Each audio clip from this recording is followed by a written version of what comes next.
एक प्यारे से छोटे से गांव में रोजाना की जिंदगी के दौर में एक लड़का जिसका नाम ओलिवर था रहता था। उसकी शर्मीली हरकतें और उसके आंखों में चमक हर बार दिखती थी जब वो लिली को देखता था, वो लड़की जो उसके बगल के घर में रहती थी। लिली ओलिवर के जीवन में एक सूरज की तरह चमकती थी। उसकी हंसी एक ऐसी धुन थी जो उसके दिल को गर्माहट दे देती थी। रोज सुबह ओलिवर पार्क की तरफ चाल कर जाता था, उम्मीद रखते हुए कि वो लिली को देख पाएगा जब वो अपने कुत्ते के साथ सैर करती। वो अपनी ज़हन में बातें रिहर्स करता था, लेकिन जब वो पल आता उसके शब्द सुबह की धूप की तरह गायब हो जाते थे। उसका मन उससे बताना चाहता था कितना वो लिली से प्यार करता है, लेकिन उसका हौसला हमेशा थम जाता था। हफ्तों ने महीनों में बदलने लगे, लेकिन ओलिवर का प्यार लिली के लिए और भी गहरा हो गया। उसने उसके विशेषता को नोटिस किया जो उसे अलग बनाती थी। जब वो हैरान होती थी तो अपना नाक कुछ चिदक देती थी। जब वो अपनी पसंदीदा बातों के बारे में बात करती थी तो उसके आंखों में चमक आती थी, और वो तरीका जिससे वो सबके साथ मेहरबान थी। एक दिन ओलिवर के मन में एक ख्याल आया। उसने तय किया कि वो लिली को एक दिल से भरपूर पत्र लिखेगा, उसके जज्बात को वो शब्द में डालकर जो उसने सामने वाले चेहरे से नहीं कह पाया। कांप आते हुए हाथों से उसने पत्र को उसके मेल बॉक्स में रख दिया और इंतजार में चला गया। उसका दिल उम्मीद और डर के साथ धड़क रहा था। दिनों ने बातों में बदल गए, और जब ओलिवर लगने लगा कि उसकी इजहार मोहब्बत एक गलती थी, तब उसके दरवाजे पर किसी ने दस्तक दी। वहां खड़ी थी लिली, उसके हाथ में पत्र था, उसके होंठ पर हल्की मुस्कान थी। ओलिवर, उसने शुरुआत की। उसकी आवाज नरम थी।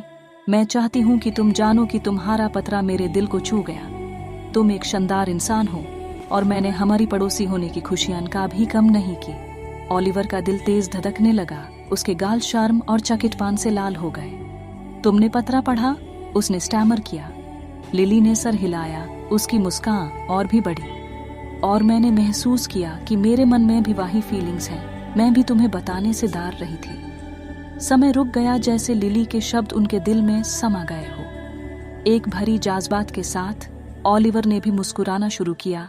एक किरणों भरा खुशी आसपास की हवा में महसूस हुई। उस लम्हे में उनके दिल एक ऐसा भाषा बोल गया जिसे शब्द नहीं कैप्चर कर सकते थे। दिनों ने महीनों में बदल गए, और ओलिवर और लिली का रिश्ता एक खूबसूरत तकदीर बन गया। वे साथ साथ शहर को घूमते, हाथ में हाथ धराकर अपने सपनों और इरादों को बांधते और अपने गहरे विचारों को साझा करते रहे। उनका प्रेम कहानी शहर में सब की बतिन बन गई, एक ऐसी रोशनी जो सबसे ठंडी दिनों को भी गर्मी देने लगी। और फिर एक जादुई शाम को शहर के चमकते हुए लाइट्स के नीचे लिली ने ओलिवर के हाथ पकड़े, उसके आंखों में तारों की तरह चमक। ओलिवर, उसने हल्की सी मुस्कुराहट के साथ कहा, मुझे तुम्हें बताना है कि जब मैंने तुम्हारा पत्र पढ़ा तो मुझे यकीन हो गया कि तुम वही हो। कांते वाले जज्बात के साथ ओलिवर ने देखा जब लिली एक घुटने पर नीचे बैठ गई। उसके हाथ में एक छोटा सा डब्बा था। क्या तुम हमेशा के लिए मेरी बनोगी? उसने पूछा। उसकी आवाज एक नाजुक धुन थी, खुशी के आंसू ओलिवर के आंखों में आ गए। जब उसने सर हिलाया, उसका दिल प्यार से फाटने लगा। हाँ लिली, 1000 बार हाँ। लोग शहर में चीर कर उठ गए, उन दो दिल के मिलान को मनाते हुए जिनका इंतजार एक दूसरे के लिए था। जब ओलिवर ने अंगूठी लिली के उंगली पर पहनाए, उसने जाना कि उनका सफर एक पूरी दुनिया को घूमने का था, अनजाने शब्दों से लेकर एक प्रेम तक जो अब हमेशा के लिए बाकी हो गया।